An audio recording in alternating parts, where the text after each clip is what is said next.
Welcome to the Second Reading Podcast from the University of Texas at Austin.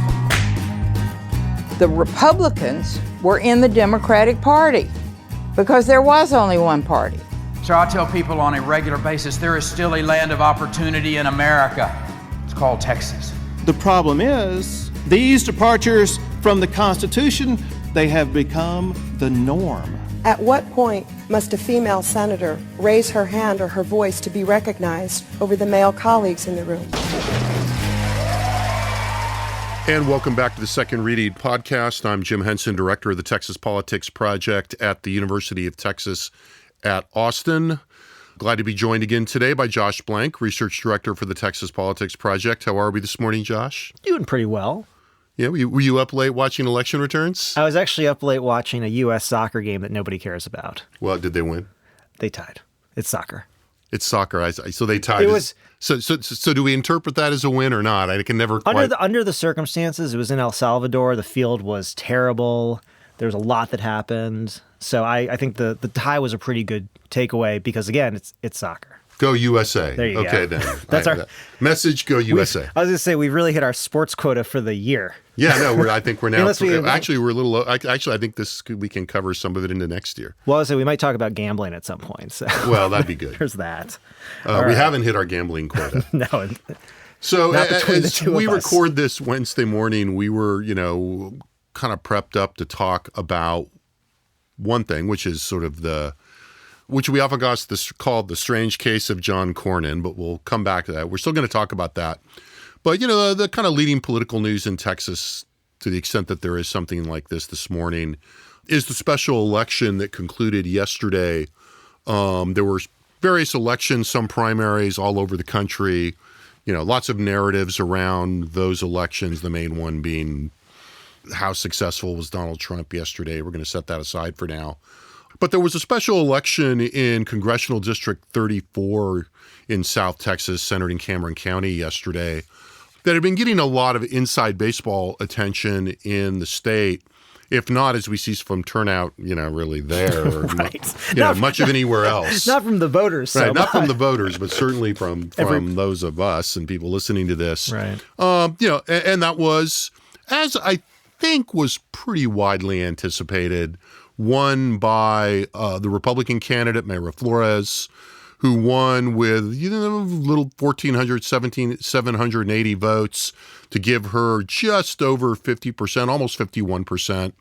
And she bested the leading Republican, Dan Sanchez. The leading Democrat. The leading Democrat, Dan Sanchez, by 7.5 points or so. He had 12,560 votes, 43% of the vote, and then a couple of other more or less also rans, though they do kind of enter into the story.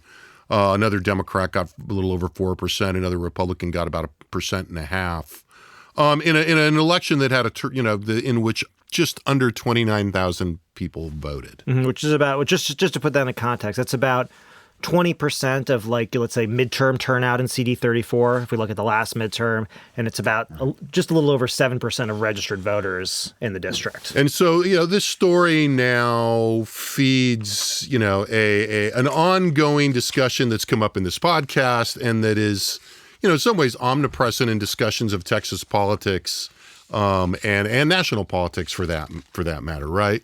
Yeah, I mean, looking at the coverage today to the extent that, this Texas and the national coverage and this race is sort of kind of down below the fold, if you will, of kind of looking at what happened last night. There's a quote from Elise Stefanik, of New York, who basically said, there's a quote, Mayra has sent a resounding message to the Democratic Party in South Texas and across America. Democrats do not own the Hispanic vote. And this is like a really nice encapsulation of kind of the ongoing message. The more offensive version is, Republicans are on the march in South Texas. And this is like, the example one, or actually really example two, I suppose. The 2020 election was example one. And here is the continuation of this. And so, that's kind of the framing. The Democrats are pushing back against this a little bit, but not very much because they didn't put much money into this race. Right.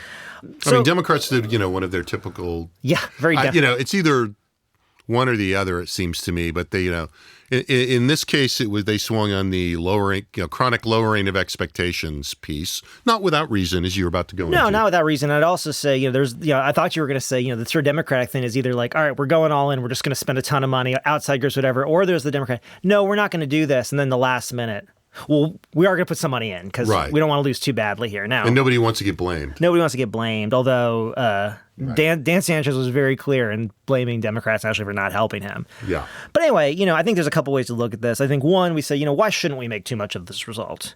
First, just, we say this all the time. It's true in Texas, true other places. Special elections are strange creatures, and they're not generally predictive of future outcomes. They really lend themselves to overinterpretation. They lend themselves to extreme overinterpretation. Just, as a pollster, just example here, right?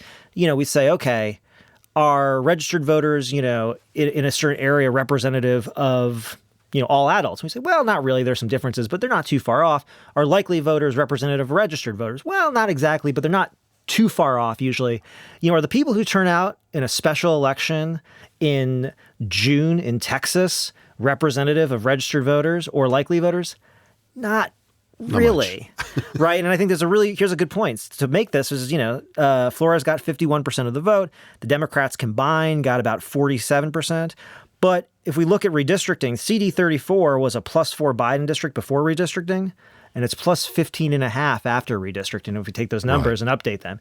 So this is a seat that is, widely expected to be held by the Democrats. It's low turnout. Republicans really made a show of trying to win this race.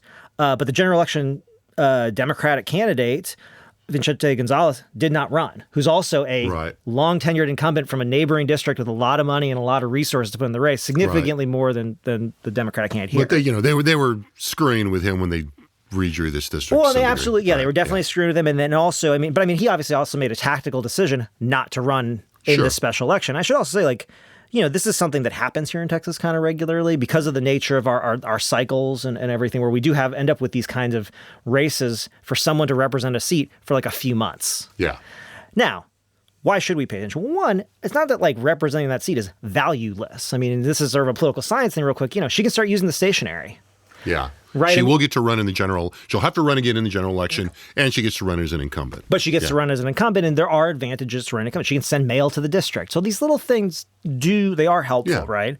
I think it's another example. One of the things political science is not wrong about. Not wrong about. It's advantage true. Of incumbency. Yeah, mail.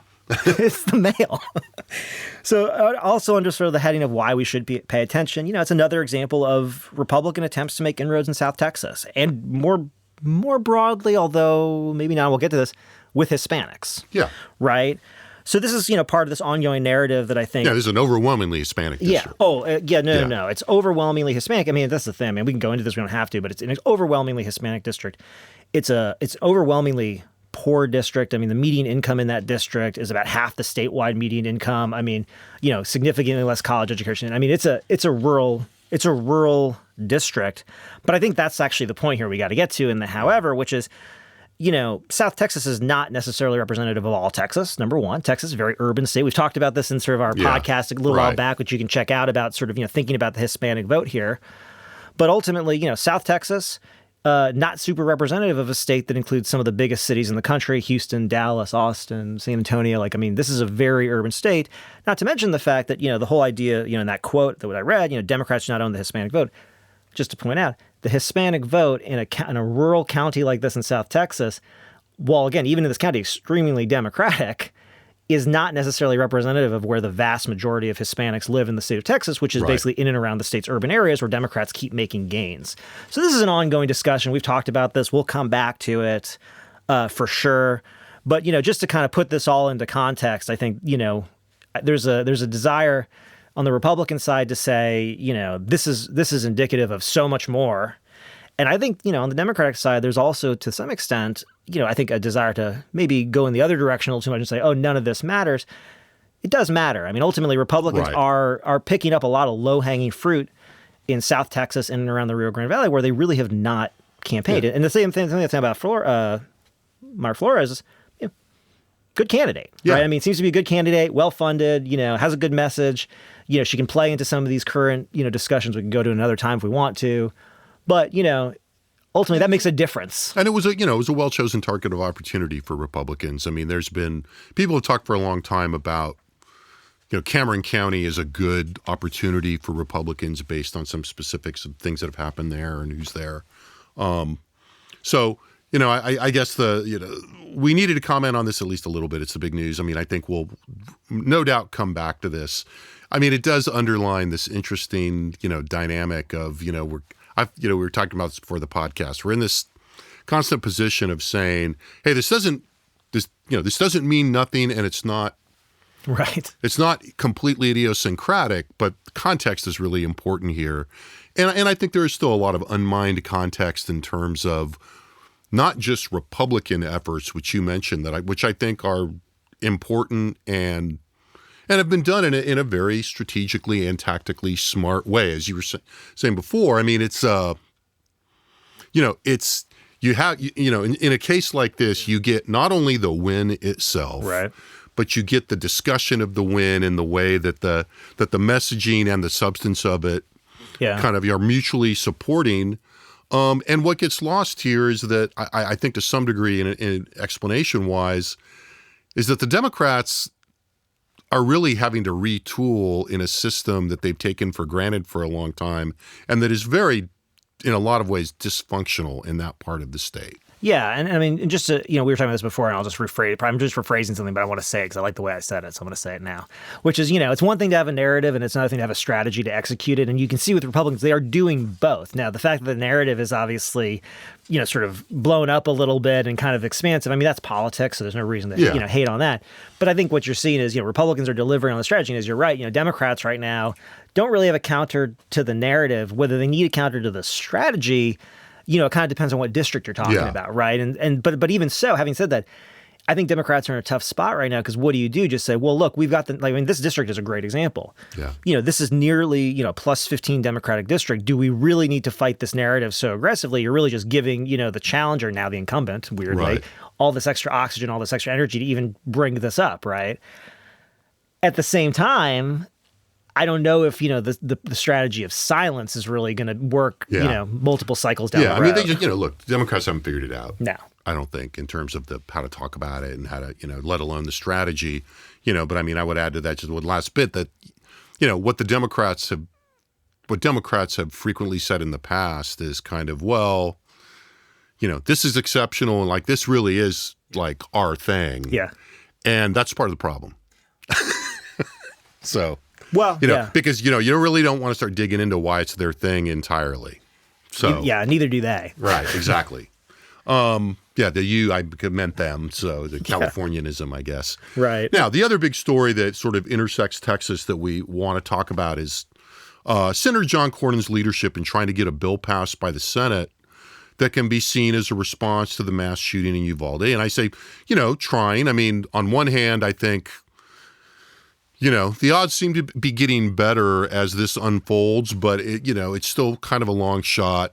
The basic math of this is, Cornyn has been involved in bipartisan efforts to craft some kind of a bill that will attract enough Republican votes to make it filibuster proof. So they need baseline 10 Republicans without losing Democrats. Right, without losing any Democrats. Right. And so as a result of that, we should say at the outside, the bill by obvious design does nothing to directly affect access to guns or to direct the supply of guns directly. And so it's got enhanced background checks for those that are under 21, which, you could argue has some effect on access. But and we'll see. I mean, of all the things I think has the least chance of making it to the finish line, we'll see. Right. But, at least it's in there at now. Funding for mental health, funding for federal funding for mental health, federal funding for school safety. In both of those cases, I think that would be money that would filter down in large part to the states. And then funds for states with, quote unquote, red flag laws, though Cornyn has been very quick to point out that there's no pressure on states that don't have red flag laws. Right. And he's very clear about saying, we are not trying to promote these laws in Right. any way or subsidize them or push the states around. And there's sort of quasi-hysterical Well, I'll go even further. emphasis on this. And he's quick to point that out. Well, I'd say he's going to almost even a little further, even almost to say, and if we are in that space, we are going to have to make sure that we are protecting the rights of people who do have guns, which really kind of tells you that Right. if the federal government does get involved in state-level red flag laws through this mechanism, expect it to be a very, very constrained set of circumstances. Very indirect. Yeah. Yeah. Okay. So, the bill is getting tons of attention in political analysis in the national and state press. We probably don't have to delve into it very much, but, we don't need to overly parse the bill probably. But the politics of it seem apparent. And, it raises an interesting point from the perspective of being on the ground in Texas politics. And a point that we've kicked around a bit that's driven by both polling data and the arc of Cornyn's career and the arc of Texas politics. And that is, as we started out, what we've referred to over the years as the strange case of John Cornyn. Which is really, I just say, it refers to his polling numbers. Well, right. Directly. Well, I was going to say, Yeah. Cornyn comes up in discussion Right. of almost every statewide poll we've done as an underperformer in terms of public opinion. He's in his fourth term as a U.S. Senator, yet is almost always lesser known than other Republicans elected statewide, all of whom at this point have currently served statewide for a shorter time than he has. And perhaps more tellingly, he's less popular than these other Republicans among the most dedicated Republicans and conservatives. Right. And so what does that tell us what that data looks like a little bit? Yeah, let me just paint this picture real quick. Yeah. We've been asking, job approval numbers about all of the statewide office holders and both senators for, quite a while now. So just to sort of pick out kind of where we are and just paint this picture. So, for example, the lack of sort of familiarity with Cornyn is the first sort of strange thing here. Since 2018, no more than 18% of voters have been unwilling or unable to give a job approval rating for Ted Cruz, as an example, whereas at least 22% cannot provide a rating for Cornyn, and on average, close to a third. So, the idea, again, that he's been in office for decades, he's been involved in the mix, he's been in leadership positions, and yet, you ask Texas voters, do you approve or disapprove of the job John Cornyn's doing? Nearly a third on average are like, I don't know, right? So that's sort of the first kind of strange, thing. Then we can look, among Republican voters who really are determining what's kind of the leadership and direction of the state, right? And so we can look at overall job approval. And what we find is that, Cornyn really, tops out at about 70% overall job approval among Republicans.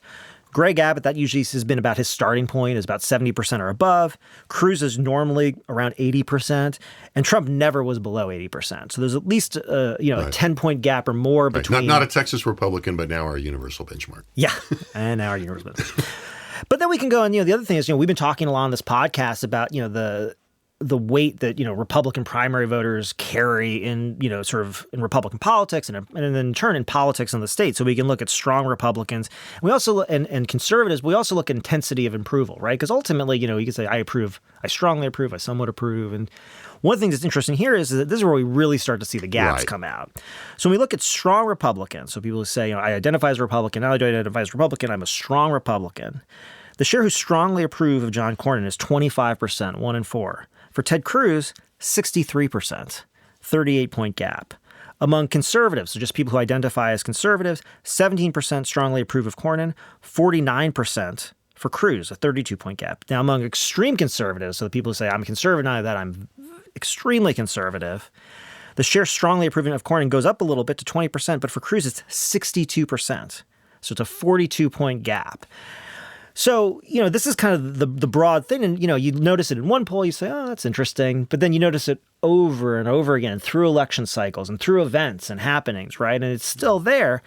And so there's some other just more general trends I'll just lay out here that we notice, which is, Cornyn has this, whereas I'll say this, once people learned about Cruz, especially Democrats, Cruz's numbers stayed pretty stuck where they were for the most part. And I'd say the same has been He true. cut a pretty clear profile pretty early. Yeah, Abbott had a little bit more bouncing around, over the course of his governorship. That's a whole other story. But and again, that's mostly having to do with Democrats. But over time, he's climbed up, and the idea is he kind of just sort of sits where he is and kind of sits in. The thing about Cornyn is that he comes in and out of people's consciousness, right? And it's sort of, the election. And I should say this, I'm not saying this in any sort of critical or cynical way. It's just the nature of the way he, I think, approaches the office.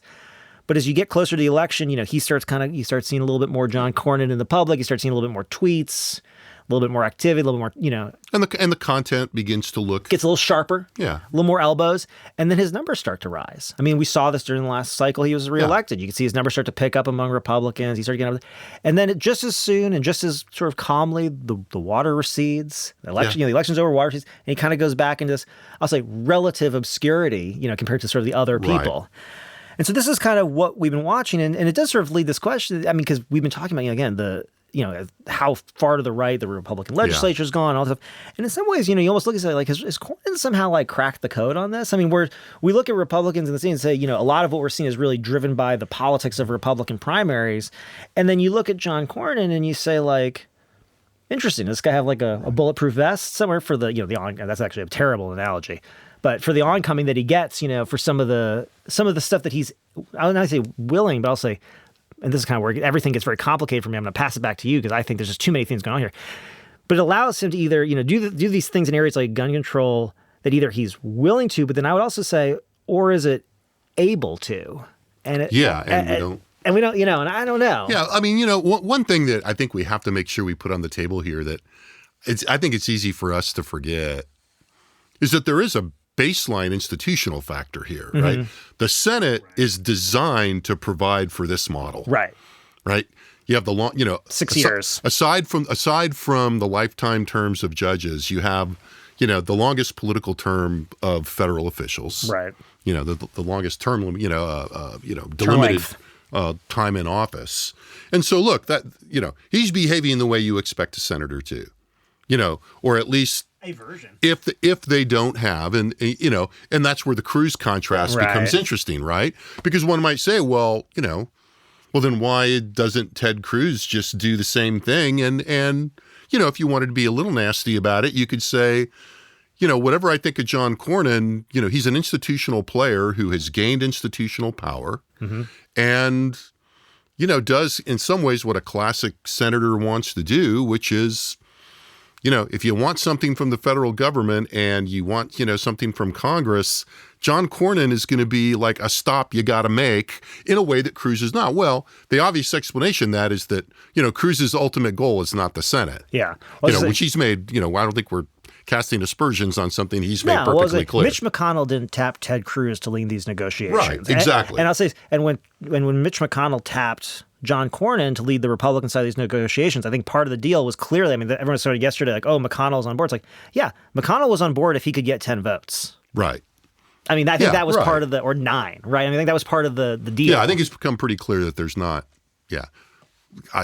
burning policy concerns outside of things for Kentucky is not really what drives Mitch McConnell. I think that's again. I think I think that's fair to say without seeming. It's so funny that you say that because on my walk this morning, when I'm thinking about what we're going to talk about today, I was thinking, how do I say this about Mitch McConnell in the right way? Well, I'm ever the diplomat. I was going to say he's driven, if not primarily driven by power politics. Yeah, right. And is adapted very well to a much more partisan environment. Right.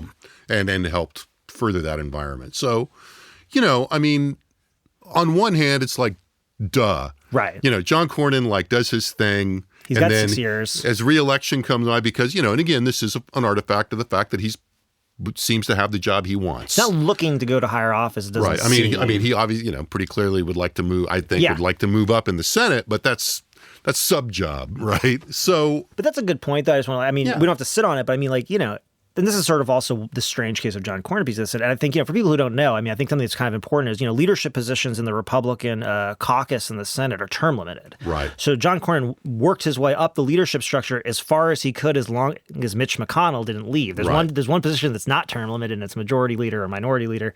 So Mitch McConnell's been in that position. Cornyn moved his way all the way up. He was the whip, which is, the vote Yep. counter, which is why he has, is still maintained and is someone they can go to because he has a lot of relationships. But also, I think a good point here is like, in a different world without Mitch McConnell, or if Mitch McConnell retired or whatever, John Cornyn is someone you would say. He's one of 2 or 3 people that are positioned to be the next guy. Exactly. And look, he does leverage incumbency effectively when it comes to fundraising, scaring off potential opponents, as you're saying, advancing in the caucus, and for all his seeming, vulnerabilities, whatever we call the strange case, he's never been in danger of being outspent by an opponent in either a primary or a general election. Right. And I think other than for fundraising purposes, there's never been a sense that, Cornyn was in trouble. I was going back and getting ready for this, and we should flag. Abby Livingston wrote a great story, kind of a great profile on, assessment of Cornyn's position for the Texas Tribune. And Abby was until very recently, the Washington correspondent for the Texas Tribune that kind of, made, drew a good portrait of that. And when we post the podcast, I'll put a link to that in there. And again, and this gets to sort of looking at this from another perspective or from another set of data or another frame, our sense, Ted Cruz puts John Cornyn in an interesting light. I mean, nobody would ever confuse John Cornyn for a liberal unless you're a far reactionary right Republican trying to cast aspersions on him. Yeah, or I would say, the one thing about Cornyn, though, I would say that benefits him is, yes, no one would confuse him for a liberal.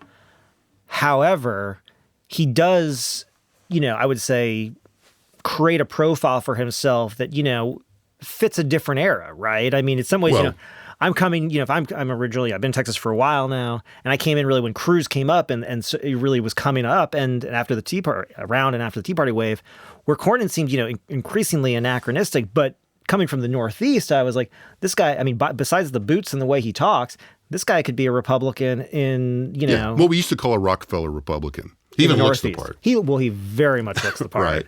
Now, so you raised the history piece. I also think that, when you look at Cornyn's rise and you look at, how he's positioned, we were talking again before the podcast about one thing that's interesting about making this argument is that, we kind of put this in the context of the Texas Republican Party becoming more, and I'm going to qualify this in a second, but, from 30,000 feet, more conservative.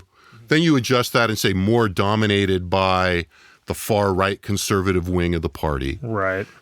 But, one of the things that's interesting about that, and we've talked about this on the podcast before, is that, when we went in a few months ago and we compiled, ideological identification trends over time within each party.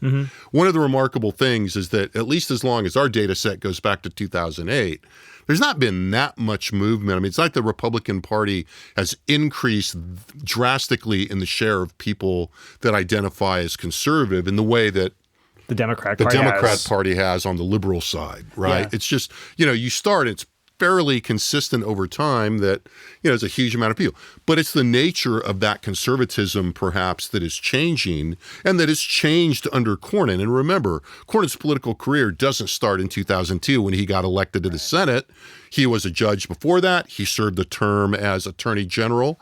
And then with the support of, a state-level ally, George W. Bush and his political team and that, what do you want to call it, that faction within the Republican Party that was fairly dominant at that moment. As politics began to shift in Texas under Rick Perry with the burgeoning rise of Republicans as they get adjusted to power, the nature of conservatism changes. And we were going to talk about this historical trajectory, but we can double back and it also informs this question of the nature of conservatism. Because one of the things that happens to conservatism in Texas and elsewhere is that it becomes more intensely anti-institutional. And that's Cornyn's issue here, right? Yeah. I mean, Cornyn is like the institutional Republican. Well, in terms of... Don't tell anyone. Well, but see, the thing is, what we've just described is that they know. Yeah, I guess that's right. They know. Well, some people know. Some people know. Right. I mean, well, the people in that gap between the Ted Cruz approval level among extreme conservatives and the John Cornyn approval, those are the people that know. You know what's interesting? I think that's a big part of it. There's something about the ideological trend discussion that I was thinking, the kind of that you were saying that made me sort of think about something else in our data, and when we were looking at sort of the last big upheaval, if you will, if you're thinking about, ideology as a sort of thing that's kind of filled with these various, components. And there's a lot of ways to think about ideology, but let's say it's filled with these various components and salience and issues and directions and whatever, right? But the last big one, I would say, sort of upheaval was the Tea Party wave before Donald Trump. Yeah.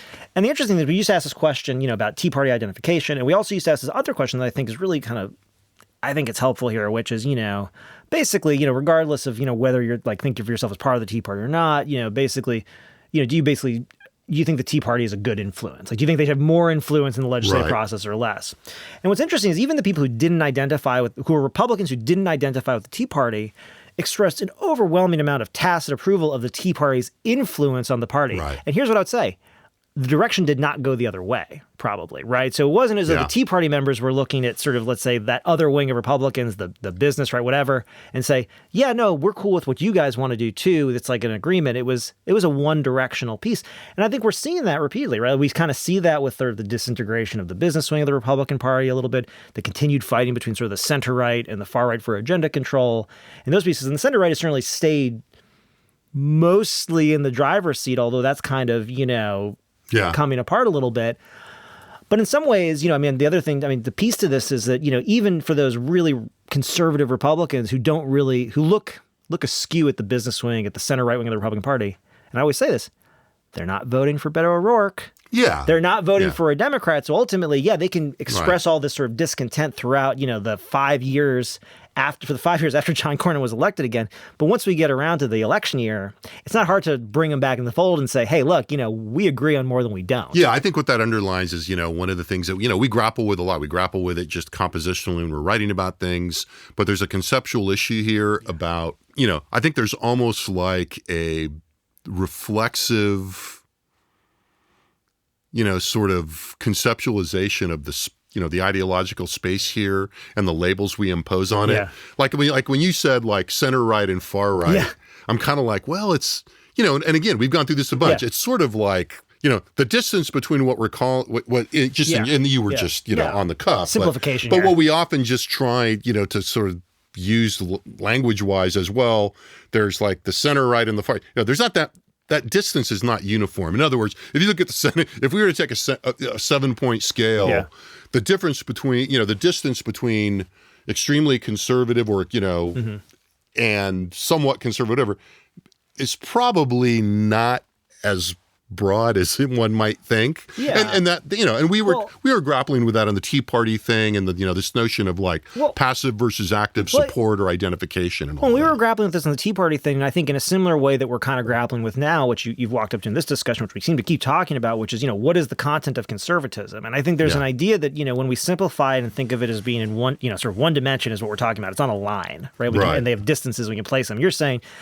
on the right side of the middle point of the line, this sort of quote unquote, whatever you want to call it, is closer, moderate, center right, business, whatever, chamber of commerce. Isn't that far from sort of the extreme, right? But the interesting thing I think is that, with the Tea Party wave, with Donald Trump, what you've seen is you've seen, the content of, what it means to be a conservative, at least the emphasis of what it means to be a conservative shift. Or maybe consolidate, maybe there's a little bit less variance. And so what I think of in the analogy is it's kind of like the line shifting a little bit.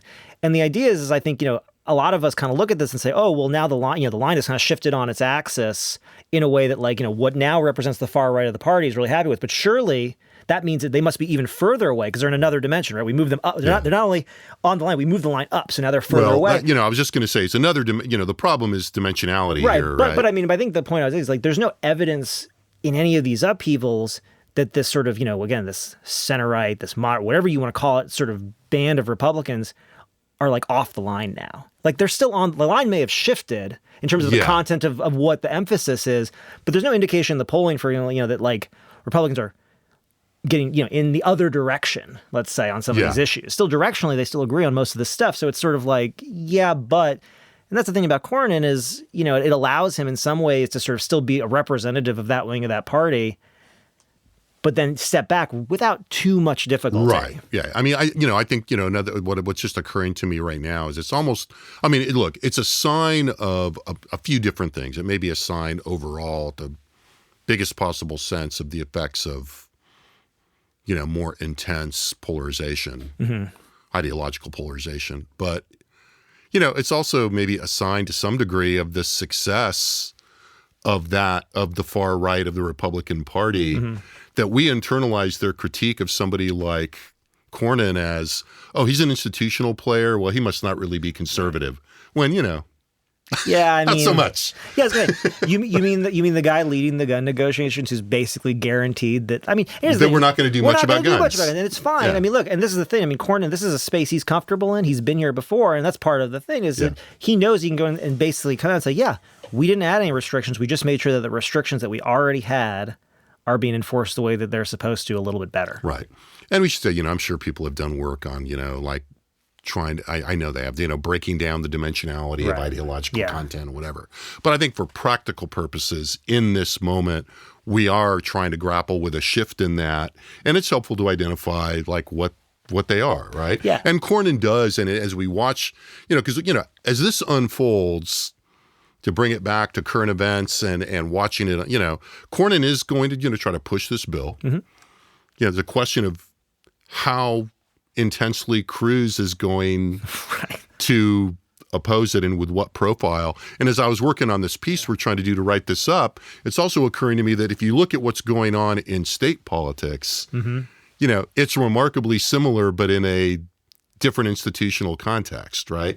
So there's not a ton of difference between the approach that Cornyn is taking and the approach that the governor is taking right now in terms of trying to channel this in the direction of mental health, facilities. Enforcement of existing laws. And enforcement of existing laws. The governor, on one hand, the governor and lieutenant governor are probably closer to, this is a bad analogy, but I'm going to use it anyway. They're closer to the ground fire from the far right. But they also have the institutional advantage of really right now being able to just, rather than have to do something legislatively, to actually use the legislature and the bureaucracy to diffuse, the urgency of action. Well, not to be too blunt about it, they wait for something else, attention to, fall away and for something else to come up. For the next podcast, that something else is probably going to be border security and immigration. But but it could also simply be take advantage of, a decline in attention and salience and resume our regular programming, as I said on Twitter. I mean, one thing I just, I think we should close this out here pretty soon. But, one thing, I think, going through this whole discussion, and again, we've sort of talked about this off and on over the years and stuff. But, I kind of come away from it, putting all the other thing like, John Cornyn's a pretty impressive politician. I mean, you think about all the change that's gone on around him and sort of the factional, the factions that have moved, and moved on in the Republican Party. And he just chugs along. Not only does he chug along, like, one of the, most high profile sort of public policy events, of recent memory happens. And here he is in the middle of it. Yeah. And, it's all the more, we were talking about this and it's all the more, striking given, the roots of his political career. As we've talked about this, but I couldn't help noticing that, as George P. Bush goes down to none other than Ken Paxton, itself another version of this discussion. Right. It kind of leaves John Cornyn as the last Bush standing, if not in name, certainly in his political roots and affiliation. So I think on that, I'll thank Josh for being here. Thanks again, as always, to our excellent production team in the audio studio, in the Liberal Arts Development Studio at UT Austin. You can find all the data we've referenced today and much, much more at the Texas Politics Project website. That's texaspolitics.utexas.edu. Thanks for listening and be well, and we'll be back next week with another Second Reading podcast. The Second Reading podcast is a production of the Texas Politics Project at the University of Texas at Austin.